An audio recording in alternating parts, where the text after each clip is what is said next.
تذكر يوما كنت تعانق دمعة الفكر تناجي الله في صبر وترجو رحمة تسري. اسی طرح صحیح حدیث میں ہے کہ حضور کے صحابہ کسی سفر سے واپس آ رہے تھے، انہوں نے راستے میں قیام کیا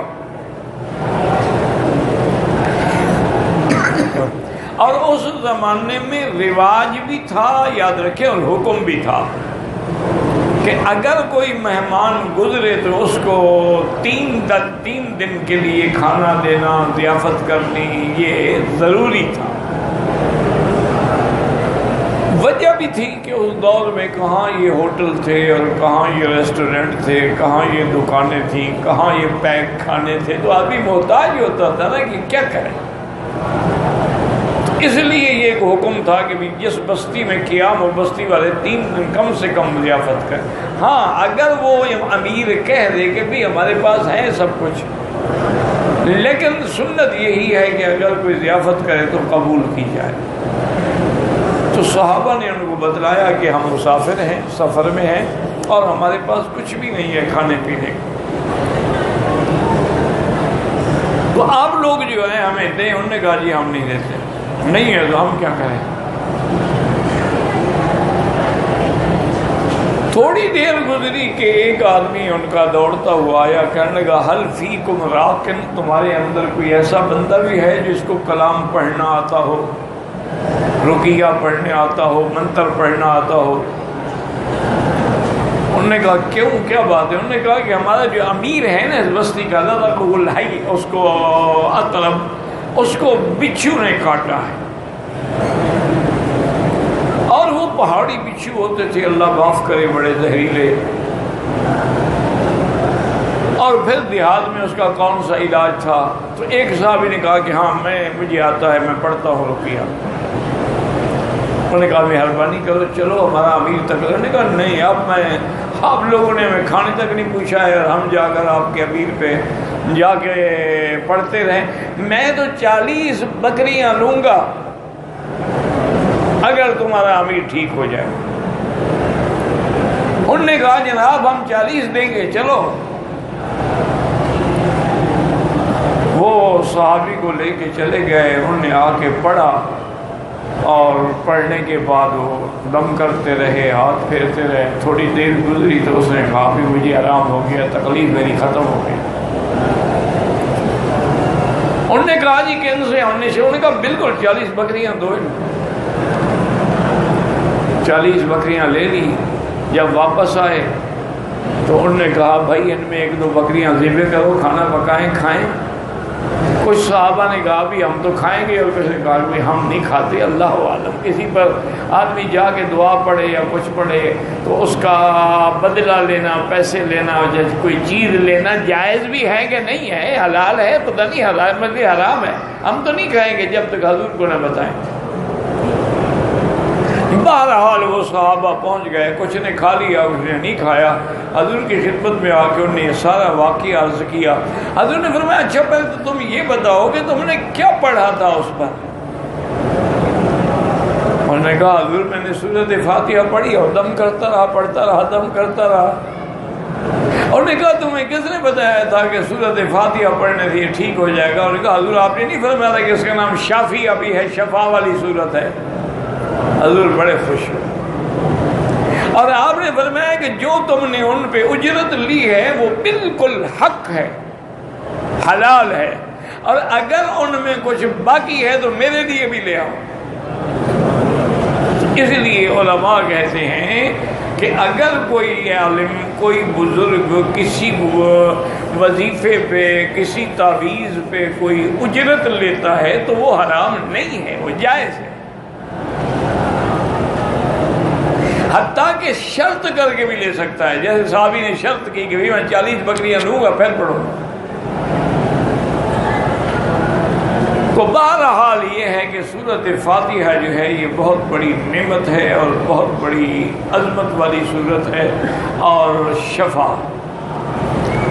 ایک دفعہ ایک صحابی آئے حضرت عبداللہ ابن عمر رضی اللہ عنہما کی خدمت میں. انہوں نے کہا کہ یا عبداللہ ابن عمر، کیا بات ہے، حضور کے زمانے میں صحابہ فاتحہ پڑھتے، دم کیا ٹھیک ہو گیا بندہ، اب ہم 100 دفعہ بھی پڑھیں تو بندہ ٹھیک نہیں ہوتا، تو آخر کیا وجہ ہے؟ تو حضرت عبداللہ ابن عمر نے فرمایا، اللہ کے بندے، قرآن وہی ہے، سورۃ فاتحہ بھی وہی ہے، اور اس میں شفا بھی وہی ہے، لیکن وہ پڑھنے والی زبانیں کہاں سے میں لے آؤں؟ وہ پاک زبانیں تھیں، وہ پاک لوگ تھے، اندر باہر سے پاک تھے، رزق حلال تھا، صدق مقال تھا، اور وہ جو کچھ بھی پڑھتے تھے اللہ پاک اس میں شفا عطا فرماتے تھے. حضور پاک نے خود بھی صحابہ کو سکھایا کہ بسم اللہ ارقیک اللہ یشفیک عن کل داء یؤذیک. اسی طرح حضور نے فرمایا اعوذ بکلمات اللہ التامہ من شر شیطان وہامہ ومن کل عین لامہ. کئی حضور پاک نے دعائیں سکھلائی ہیں، اور حضور پاک صلی اللہ علیہ وسلم نے یہ بھی فرمایا ہے کہ اگر کسی کو شدید درد ہے، چاہے کسی جگہ بھی ہے، تو اس درد والی جگہ پہ ہاتھ رکھ کے وہ پڑھے کہ بسم اللہ بسم اللہ بسم اللہ اعوذ بعزت اللہ وقدرتہ من شر ما اجد واحاذر. یہ 7 دفعہ اگر پڑھ لے اور دم کر دے تو درد اسی وقت ختم ہو جائے. اور اسی طرح حضور صلی اللہ علیہ وسلم نے فرمایا کہ اگر کسی بیمار کی عیادت کے لیے جاتے ہو تو اس کے پاس جانے کے بعد اگر یہ کلمات 7 دفعہ پڑھ کے دعا کریں، اسأل اللہ العظیم رب العرش العظیم ان یشفیک، اسأل اللہ العظیم رب العرش العظیم ان یشفیک، اسأل اللہ العظیم رب العرش العظیم ان یشفیک، یہ 7 دفعہ پڑھ کے دعا کریں، اللہ اس کو شفا عطا فرماتے. تو بہرحال یاد رکھیں کہ یعنی رقیہ جو ہے شرعیہ وہ پڑھنا جائز ہے، اور حتیٰ کہ علماء تو یہ بھی اجازت دیتے ہیں کہ اگر قرآن کی آیت لکھ کے کوئی بزرگ دیتے ہیں یا حدیث مبارک کے کلمات لکھ کے دیتے ہیں تو وہ تو تعویذ بنانا بھی جائز ہے. لیکن وہ کہتے ہیں کہ وہ تمائم جو حضور نے فرمایا کہ حرام ہیں، شرک ہیں، وہ کافروں والے جاہلیت والے ہیں کہ وہ اللہ عالم اس میں کیا شرکیہ کلمات لکھتے تھے. اس لیے آج بھی اگر کوئی عبرانی میں ہے، سریانی میں ہے یا لکیریں ہیں، اس پر اعتماد نہ کریں، خدا جانے کیا لکھا ہوا ہے. لیکن اگر قرآن کی آیت ہے، جیسے قرآن پاک میں آیات شفا ہیں، 7 جگہ وہ آیتیں موجود ہیں، جیسے وَإِذَا مَرِضْتُ فَهُوَ يَشْفِينِ، جیسے فرمایا وَنُنَزِّلُ مِنَ الْقُرْآنِ مَا هُوَ شِفَاءٌ قُل لِّلَّذِينَ آمَنُوا هُدًى وَشِفَاءٌ. تو یہ 7 آیتیں جو ہیں اگر کسی مریض کو جیسی بھی مرض کیوں نہ ہو اس کو کسی پلیٹ میں لکھ کے یا برتن میں لکھ کے پلایا جائے، اللہ شفا عطا فرما دیتے ہیں. ہمارا ایمان ہے. صرف شرط وہی ہے کہ پڑھنے والی زبان کون سی. اچھا اگر نہ بھی ہو تو بہرحال فائدہ تو ہوگا، اتنا نہیں ہوگا، لیکن یہ نہیں ہو سکتا کہ اللہ کے قرآن کا فائدہ نہ ہو. اللہ کے قرآن کی آیات کا اور حضور پاک کی بتلائی ہوئی، حضور پاک خود پڑھتے تھے حسن حسین پہ رضی اللہ عنہما. اور اسی طرح حضور پاک نے فرمایا جن بچوں کو بڑی نظر لگتی ہے، خوبصورت بچے ہوتے ہیں نا، تو ان کو حضور پاک نے یہ دعا سکھی کہ اعوذ بکلمات اللہ التامہ من شر شیطان وہامہ ومن کل عین لامہ. تو اگر یہ پڑھ کے دم کریں گے انشاءاللہ تو اس کو نظر نہیں لگے گی اور بیچارہ بچ جائے گا۔ آج کل تو ایک کیا کس بات کو روئے ہم۔ آج کل تو رواج یہ ہے نا، بچہ خوبصورت ہوئے، بچی خوبصورت، تو اس کو یہاں سیاہ ٹکا لگا دیتے ہیں جی، یہ سیاہ ٹکا لگا ہوگا نا تو نظر نہیں لگے گی، یعنی سیاہی ایسی بدبخت ہے کہ نظر کو بھی نہیں آنے دیتی۔ پھر سیاہ کپڑے جو پہنتے اس کا کیا ہوگا؟ نظر سے محفوظ رہو گے۔ بس ایک رواج ہے، ایک باتیں ہیں لوگوں نے بنا رکھی ہیں۔ اچھا کسی کو نظر لگ جائے، او جی 7 مرچیں لے کے اس کو آگ میں جلا کے اس کے اوپر پھیرتے ہیں، پھیر کے آگ میں ڈالتے جاؤ، پھیرتے جاؤ، آگ میں ڈالو، اب نظر ختم ہو جائے گی۔ انا للہ و انا الیہ۔ حالانکہ حضور پاک نے نظر بد کا علاج بتلایا ہے اور ہمارا ایمان ہے کہ نظر لگتی ہے۔ العین حق، حضور نے فرمایا کہ نظر برحق، اور یہ بھی حضور نے فرمایا کہ نظر ایسی بلا ہے کہ یہ اونٹ کو دیگچی میں پہنچا دیتی ہے اور بندے کو قبر میں پہنچا دیتی ہے۔ انا للہ و انا الیہ راجعون۔ اچھا کسی بندے کی نظر لگتی ہو نا، اس کو کوئی چیز دیکھے تو فوراً کہنا چاہیے ماشاء اللہ ماشاء اللہ، پھر نظر نہیں لگی۔ کوئی کلمہ کہتی اللہ اکبر، لا حول ولا قوت الا باللہ، اعوذ باللہ، پھر نظر نہیں لگی۔ ایک صحابی غسل کر رہے تھے تو دوسرے نے دیکھا تو اس نے کہا او ایسا خوبصورت جسم تو میں نے دیکھا ہی نہیں، وہ صحابی گر گیا۔ صحیح حدیث رسول اللہ، حضور صلی اللہ علیہ وسلم خبر دی اور پھر میں بلاؤ اس کو جس نے یہ کہا تھا۔ وہ اس کو بلایا، آپ نے فرمایا قتلت صاحبک، اپنے ساتھی کو تم نے مار ڈالا ہے۔ اب ایسا کرو کہ ایک برتن میں کھڑے ہو کے غسل کرو، وضو کرو، غسل کرو، حتیٰ کہ یہ بھی کہا گیا ہے کہ استنجا بھی کرے۔ اور وہ پانی حضور نے فرمایا وہ یہ پانی اکٹھا ہو نا، وہ جس کو نظر لگی اس کے اوپر ڈال دو۔ صحابہ کہتے ہیں ہم نے اس کو غسل کرایا، پانی دیا اس کو، بس پانی ہم ڈالتے گئے، اٹھ کے کھڑا ہو گیا، نظر ختم۔ تو اگر تو تمہیں پتہ ہو نا کہ اس کی نظر لگی ہے تو پھر تو یہی علاج ہے کہ اس سے کہو بھی جلدی جلدی وضو کرو یا غسل کو پانی لے کے ڈالو، نظر ختم۔ اور اگر پتہ نہ ہو کیا پتہ کس کی نظر لگی، اچھا خود حضور پاک کو نظر لگانے کے لیے ایک بڑا کافر بدبخت مشہور تھا، اس کو لے آئے کہ حضور کو نظر لگاؤ۔ اچھا یہ نظر بھی ایسی بدبخت ہے کہ آدمی بھوکا ہو نا تو زیادہ اثر کرتی ہے۔ وہ 7 دن بھوکا بیٹھا رہا حضور کو نظر لگانے کے لیے، لیکن حضور پہ نظر نے اثر نہیں کیا۔ وجہ یہ ہے کہ اگر تم جان کے نظر لگانے آؤ گے تو کبھی نہیں لگے۔ یہ قرآن میں ہے، یعنی یہ کوئی الحمدللہ ہم کس سے کہانیاں نہیں بیان کرتے۔ وَإِن يَكَادُ الَّذِينَ كَفَرُوا لَيُزْلِقُونَكَ بِأَبْصَارِهِمْ لَمَّا سَمِعُوا الذِّكْرَ وَيَقُولُونَ إِنَّهُ لَمَجْنُونٌ وَمَا هُوَ إِلَّا ذِكْرٌ لِّلْعَالَمِينَ۔ اللہ نے فرمایا بدری یہ کافر چاہتے ہیں کہ نظر سے آپ کو پھسلا ڈالیں، کچھ نہیں کر سکتے آپ کا، اور آپ کو دیوانہ بھی کہتے ہیں۔ تو اللہ کی شان دیکھو، جس کو نظر بد لگ جائے اس کا علاج بھی یہی آیت ہے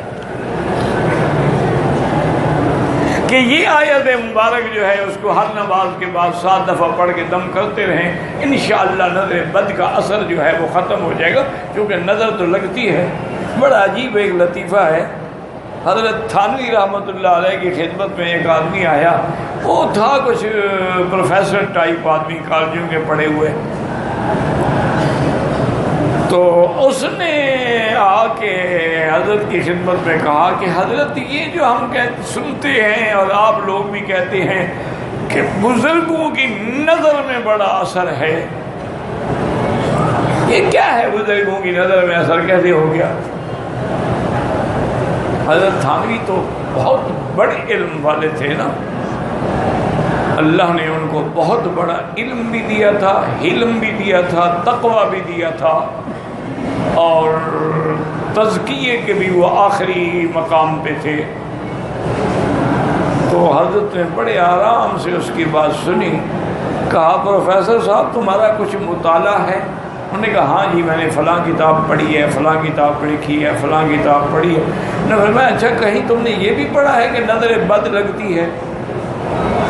انہوں نے کہا ہاں جی یہ میں نے پڑھا ہے۔ ایک تفسیر میں نے پڑھا ہے کہ جب حضرت یوسف علیہ السلام کے بھائی جانے لگے مصر کی طرف تو ان کو اپنے والد نے ایک وصیت کی کہ لا تدخلوا من ابواب واحد وادخلوا من ابواب متفرقہ، میرے بیٹے جب مصر میں جائیں نا اکٹھے نہ داخل ہو، کوئی ادھر سے کوئی ادھر سے، چونکہ 10 جوان خوبصورت جمال والے جائیں گے تو کسی نہ کسی کی نظر تو پھر لگے گی۔ تو انہوں نے کہا جو نظر لگتی ہے یہ میں نے پڑھا ہے۔ تو آپ نے فرمایا اچھا بھائی پھر بری نظر تو لگتی ہے، اچھی نہیں لگتی؟ پروفیسر صاحب تو ٹھنڈے ہو گئے۔ انہوں نے کہا بری نظر اگر کسی کو لگتی ہے اور وہ زندہ کو مار ڈالتی ہے تو پھر اچھی نظر کیوں نہیں لگتی؟ اس کا معنی یہ ہے کہ نظر نظر ہے، اچھی ہوگی تو اچھی ہے، بری ہوگی تو بری ہے، نظر میں تو اثر اللہ نے رکھا ہے نا۔ اللہ تبارک و تعالی رحمتیں فرمائے بزرگوں پہ، کروڑوں اور بڑی چھوٹی چھوٹی باتوں سے وہ مسئلہ حل کر لیتے تھے۔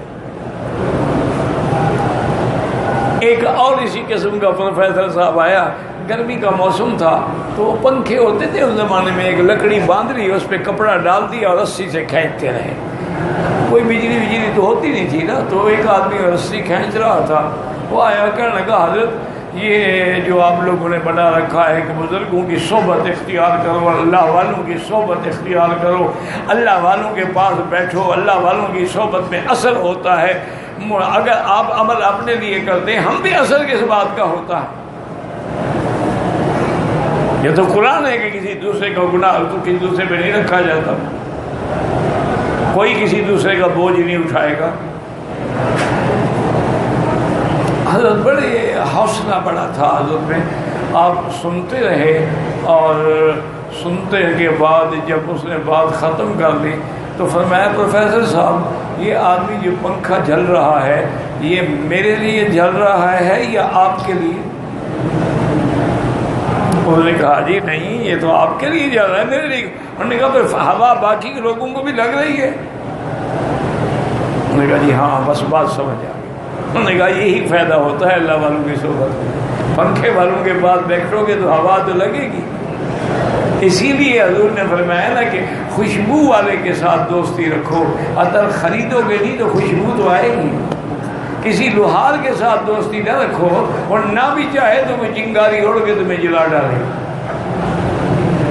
مانا ہے برے کے ساتھ، مانا یہ تھوڑا ہے کہ لوہار کے ساتھ نہ رکھو، لوہاروں میں بھی کئی اللہ والے ہوتے ہیں۔ مقصد یہ ہے کہ برے کے ساتھ رکھو گے تو برائی تمہیں بھی لے ڈوبے گی، اچھے کے ساتھ صحبت رکھو گے تو وہ تمہیں بھی اچھائی کی طرف لے جائیں گے۔ تو اس لیے ہمیشہ یاد رکھیں کہ سورۃ فاتحہ جو ہے یہ بڑی شان والی ہے، اللہ کا قرآن سارا شان والا ہے، اور اس کی ظاہری برکتیں بھی ہیں، باطنی برکتیں بھی ہیں، اس کا روحانی معالج بھی ہے، امراض کی شفا بھی ہے۔ جب شرک جیسے بیماریوں کی شفا ہے تو چھوٹی موٹی بیماری تو کوئی حیثیت ہی نہیں رکھتی ہے۔